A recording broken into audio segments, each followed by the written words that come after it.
until the QSS has been acquired. It's one of those champions that does negate a lot of the options that Kai'Sa has in the earlier stages. And not just any Fresh, it's Mata. Cleaver's definitely a big damage buff. The one thing I do like about Shojin is it's not just like, oh, well, it's not armor pen. You can see that Clid now has access to that topside jungle, might look for a play. They should know it's a 2-on-2 over this side of the map. Chachi gonna look for the stun, gonna go for Skarner as the primary target. No, oh, but he does have flash. They're gonna chase in for the knockup. Xerxes finds one, and Khan is forced to flash away. There might be a chase down though. Looking at the second play, Ult's gonna come across. That's a lot of damage, and he will find the kill.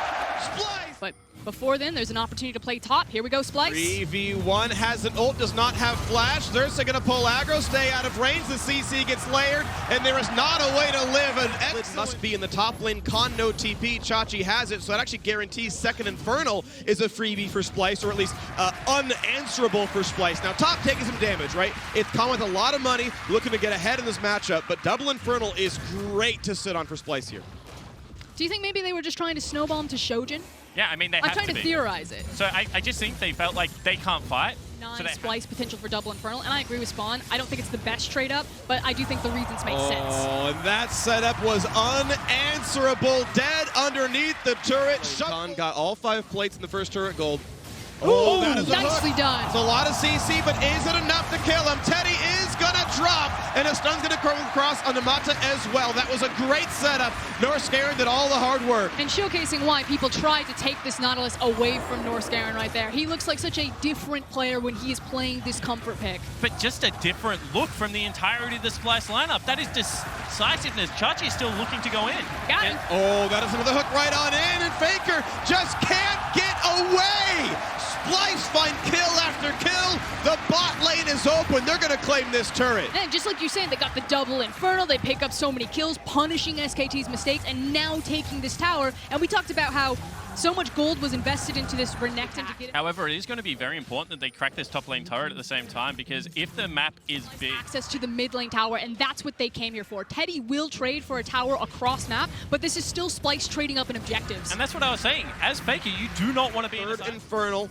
Right behind SKT, the ward control going to the side of the LCK champions. Norscarin comes in, looks for the big play, finds the root, shuffles him backwards, the hook in the front line as well, but Faker just attacked, and Xerxes gonna find that kill. Now it's up to Khan to the backside. It's a 1-for-1 so far. A second kill for SKT. They're chasing in for more. Khan cannot die, and they're gonna push in. Look for kill number 4. No way out for Chachi. A triple kill for the Draven.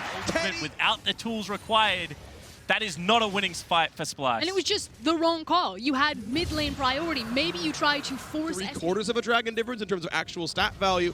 SKT have clawed back into this game. Now looking at the tower dive. The Lantern is there. On top of them, though, is the rest of Splyce, and they found one. Norscarin to the front line. They found some stuns, but it's still a trade kill. Some time is borrowed to knock down the turret, putting it down to about 1/3 HP, and it's going to be enough to knock that one down as well. Now, will there be a team fight as Faker comes up?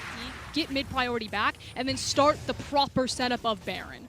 But this is what his experience looks like. SKT What's going on? Clid moves forward, half HP on the Baron. At what point can Clid make their way in? Norscarin can go for the CC, forces the ult out, and they're going to turn back for the fight. The Croucher on the front line. Into the back goes Kave. It's a 2-for-1 so far. Faker knocked up. He's running exhausted on the ult to try to stay alive, but it's SKT who are routed, and over the top goes Xerxes. The kills are coming through to Splyce. They would need to reverse sweep, and game 3 is going to them. But they finally found their opportunity, Freak. They set up the Baron. They got the team fight that they wanted. That gold came through from Ornn. It's now Splyce on the Baron, and SKT will do nothing but watch.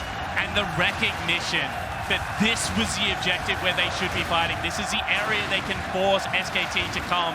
And now with the Baron, they have the ability to dive, to just be able to push through these turrets. The structures will fall so quickly. Top lane tier 2 certainly under fire right now. Splyce going to claim turret number 6. The Baron power play well over 3,000 gold. That's a solid one. Xerxes, the one shepherding the team, but Faker goes in for the big play. Is there a way out? He's got a lot to jump through and barely gets away from whirling death. Xerxes stays alive, and now it's up to Khan. Up in the top side, gets Lantern back, and his Chachi bitten off more than he can chew. It's going to be a lot of damage towards him, and Teddy claims that kill. Turret does not fall, and Humanoid is trying to run, but Faker's on the chase. Khan's gonna get the shutdown. This time, not flying into the backline is desynced in the rest of the fight. And with the exception of that W, I'm pretty sure it does next to no damage.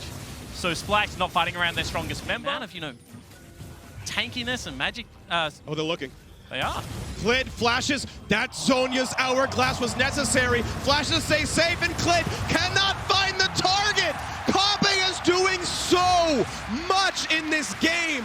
There is no smite for SKT. This is the Baron setup you want. I mean, when you talk about 80 carries in Europe, Kabe's name really doesn't come up until 4th best, but that was the play that really needed to happen right there. Just denying so much from SKT. Guaranteed the Baron for Splyce. Hats off to Kabe. 20 seconds on the respawn, 5v4. There's no catch ults up right now, but Khan over the wall. They're engaging a 4v5, which means he's just going to lose GA, and he's almost certainly going to die right afterwards. He killed himself burning his own flash, and it's time for Splyce to push. And back-to-back desperation plays from SKT mean that now Splyce are going to have 40 seconds to end the game in a 5v4 situation.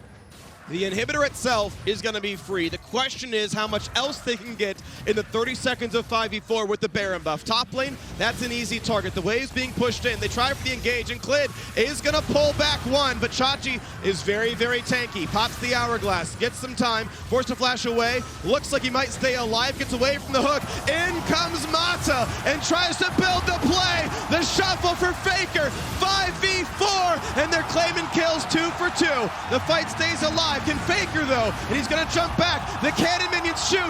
Xerxes over the top finds that kill, and they deliver the rest of the team. It's only Khan keeping SKT away from death, and Splyce will not be stopped. They will take down game 3.